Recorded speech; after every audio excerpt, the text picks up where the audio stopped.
Import చేయటం కానీ, ఇంతకుముందు విమానాలు, రైళ్ళు, తర్వాత మిగతా ఇప్పుడు డ్రోన్స్ వస్తున్నాయి. ఈ అన్ని టెక్నాలజీ లేనప్పుడు మనం సముద్ర మార్గం, తర్వాత రివర్స్ మార్గాల ద్వారా మనం ఎక్కువగా ఎక్స్పోర్ట్ ఇంపోర్ట్ చేస్తూ ఉండేవాడు. కానీ దాని తర్వాత టెక్నాలజీ డెవలప్ అయింది. రైళ్ళు, విమానాలు, డ్రోన్లు ఇవన్నీ రావటం వలన మనుషులకి చాలా యాక్టివ్, మనిషిని అంతా వాళ్ళ యొక్క లైఫ్ ఎంజాయ్ చేయలేకపోతే అంతా చాలా బిజీ అయిపోయారు. పొల్యూషన్ పెరిగిపోయింది. ఇవన్నీ ఎగైన్ మనం మన ఆహారంలో కూడా ఇంతకుముందు రకరకాల, మళ్ళీ ఎగైన్ మనం చోళ్ళు, జొన్నలు ఇవన్నిటి వెనక్కి వచ్చారు. అలాగే టెక్నాలజికల్ మనం డెవలప్ అయినా కానీ water waste it's very very important. మన యొక్క ఎక్స్పోర్ట్ చేయడంలో కానీ, ఇంపోర్ట్ చేయడంలో కానీ, తర్వాత మన రా మెటీరియల్ని ఒక దేశం నుంచి ఇంకో దేశం, ఒక ప్రదేశం నుంచి ఇంకో ప్రదేశం, ఒక ప్రాంతం నుంచి ఇంకో ప్రాంతం పంపించడానికి ఈ వాటర్ వేస్ అనేవి చాలా ఇంపార్టెంట్. కానీ ఈ వాటర్ వేస్ అనేవి మనకి న్యూ టెక్నాలజీ డెవలప్ అయింది కదా, ఆ న్యూ టెక్నాలజీకి సరిపడ్డట్టు మనం ఈ వాటర్ వేస్ని ఎలాగ కంప్లీట్ చేయాలి అంటే దానికి మనం పోర్ట్స్ అనేవి మోడర్నైజ్ చేయాలి.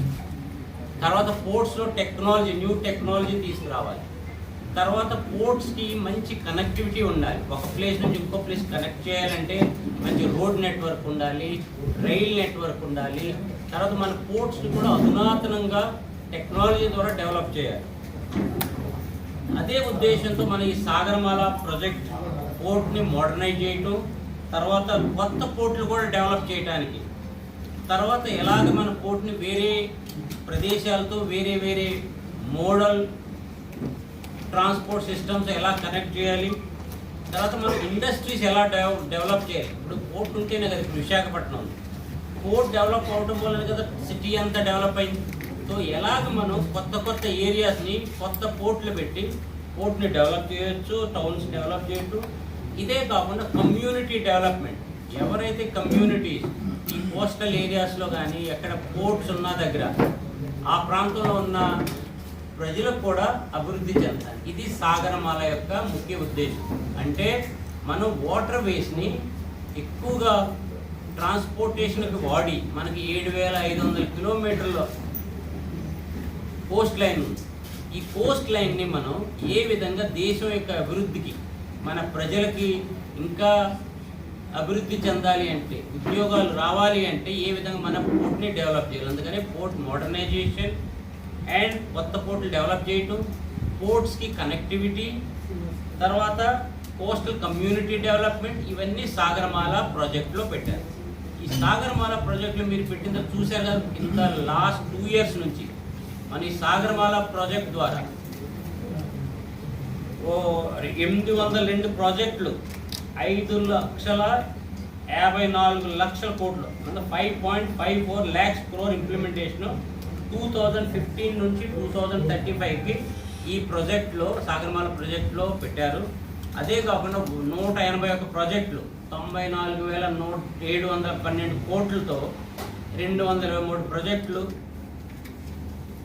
2.11 lakhsతో ఈ ప్రాజెక్ట్స్ని మనం ఇంప్లిమెంట్ చేయబోతున్నాం. ఇదే కాకుండా 398 ప్రాజెక్టులు with 2.48 lakh crore are under various stages of development. అంటే కొన్ని వందల ప్రాజెక్టులు, కొన్ని లక్షల కోట్లు పెట్టి మన పోర్ట్ కనెక్టివిటీ, లాజిస్టిక్స్ కాస్ట్ ఎలా తగ్గించాలి.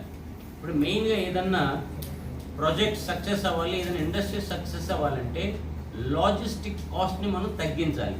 ఈ లాజిస్టిక్ కాస్ట్ని తగ్గించడానికే మనం ఇప్పుడు ఈ సాగరమాల ప్రాజెక్ట్ తయారు చేశారు. ఈ దీంట్లో మేము ఇప్పటివరకు మన విశాఖపట్నం పోర్ట్లో రకరకాల ప్రాజెక్టులు తయారు చేశారు. ఇప్పుడున్న కంటైనర్ టెర్మినల్ ఒకటి ఉంది మనకి.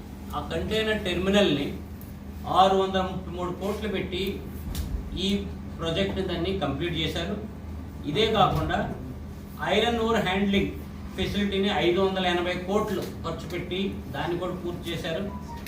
అదే కాకుండా వెస్క్యూ 7 and 8 బర్త్లు, ఎక్కడైతే మనం కార్గో హ్యాండిల్ చేస్తాము, ఇంపోర్ట్ ఎక్స్పోర్ట్ కార్గోని.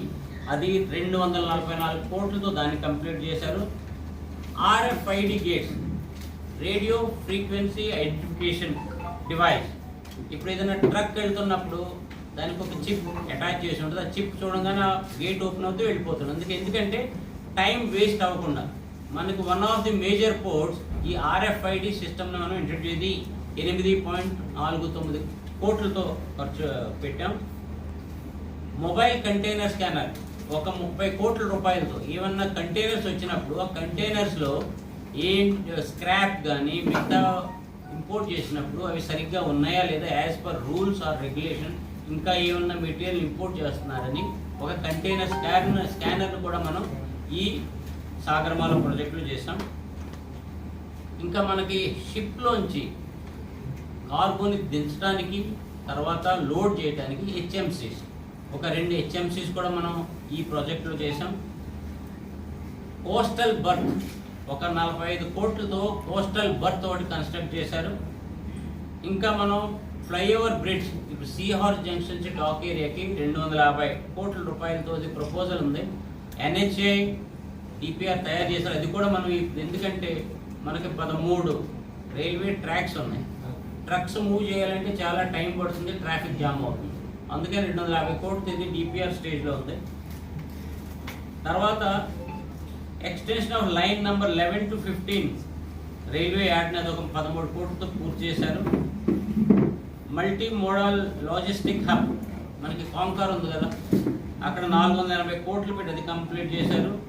EQ10 బర్త్ని 55 కోట్లతో తయారు చేశారు. EQ7 బర్త్ని 16 కోట్లతో దాన్ని ఒక రివ్యాంప్ చేశారు. ఇంకా మనకి EQ2, 3, 4 బర్త్ని 194 కోట్లతో దీన్ని కంప్లీట్ చేశారు. 38 కిలోమీటర్ రైల్వే లైన్ కూడా మనం ఎలక్ట్రిఫికేషన్ ఈ యోజన అంతర్గత చేయిస్తున్నాం. ఇంకా OR1, OR2 2 బర్త్లు మనం 366 మీటర్ల నుంచి 606 మీటర్లకి లెంగ్త్ పెంచుతున్నాం. అది 167 కోట్ల రూపాయలతో ఇది వచ్చే సంవత్సరం కల్లా తయారైపోతుంది. మీరందరూ ఎందుకంటే మనం కోల్, ఐరన్ ఓర్ ఈ పోర్ట్లో హ్యాండిల్ చేస్తారు, దానికి మన ప్రజలకు ఎలాంటి ఇబ్బంది లేకుండా, ఒకవేళ ఎలాంటి దుమ్ము ధూళి పైకి లేకుండా కవర్ షెడ్స్ 200 కోట్ల రూపాయలతో కవర్ షెడ్స్ మేము టెండర్లు ఇచ్చాం. ఒక టెండర్లన్నీ ఫైనలైజ్ అయిన ఒక టెండర్ అయితే వర్క్ స్టార్ట్ చేస్తారు. అవే కాకుండా SQ7, 8 ఎందుకంటే మనం ఓపెన్గా ఏదన్నా కోల్ కానీ మిగతా మెటీరియల్ మనం హ్యాండిల్ చేస్తున్నప్పుడు డస్ట్ అనేది వస్తూ ఉంటుంది. దాన్ని కంట్రోల్ చేయడానికి ఇప్పుడు మెకనైజేషన్ 288 కోట్ల రూపాయలతో SQ7, 8 బర్త్ల్ని ప్రైవేట్ PPP బేసిస్ మీద మనం మెకనైజ్ చేయబోతున్నాం. SQ6 బర్త్ అది 1 సంవత్సరంన్నర నుంచి అది క్లోజ్ అయ్యింది. దాన్ని మళ్ళీ మేము నెగోషియేషన్ చేసి దాన్ని మళ్ళీ మనం PPP బేసిస్ మీద ఇవ్వబోతున్నాం. ఫిషింగ్ హార్బర్, అది కమ్యూనిటీ డెవలప్మెంట్.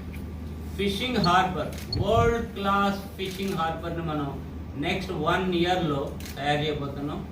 150 కోట్ల రూపాయలతో, 50 కోట్లు మినిస్ట్రీ ఆఫ్ ఫిషరీస్, ఇంకొక 50 కోట్లు ministry of ports, shipping and waterways, ఇంకొక 50 కోట్లు మన విశాఖపట్నం పోర్ట్ ట్రస్ట్ ద్వారా ఈ ఫిషింగ్ హార్బర్ని తయారు చేస్తున్నాం. ఇది వరల్డ్ క్లాస్ అవుతుంది.